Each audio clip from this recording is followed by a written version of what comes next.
तर महाराष्ट्रात आज आणि उद्या दमदार पावसाचा इशारा देण्यात येतोय। परभणी, नांदेड आणि हिंगोली जिल्ह्यांना रेड अलर्ट जारी करण्यात आलेला आहे।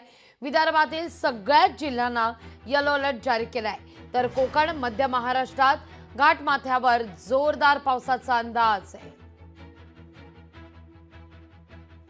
आदित्य ठाकरे आज मराठवाड्यातल्या नुकसानग्रस्त भागांची पाहणी करतील। आदित्य ठाकरे शेताच्या बांधावर जातील आणि या नुकसानीची पाहणी केली जाईल। नांदेड, कळमनुरी, मानवत, पाथरी, मंठा, बदनापूर आणि पैठण या तालुक्यात बांधावर जाऊन आदित्य ठाकरे पाहणी करणार आहेत। नुकसानग्रस्त शेतकऱ्यांशी संवादही साधला जाईल। हिंगोलीचे पालकमंत्री अब्दुल सत्तार आज हिंगोली जिल्हा दौऱ्यावर आहेत। नुकसानग्रस्त भागाची ते पाहणी करतील। हिंगोली जिल्ह्यात हजारो हेक्टरवरील पिकं पाण्याखाली गेलेली आहेत। मंत्री अब्दुल सत्तार नुकसानग्रस्त भागाची पाहणी करणार आहेत।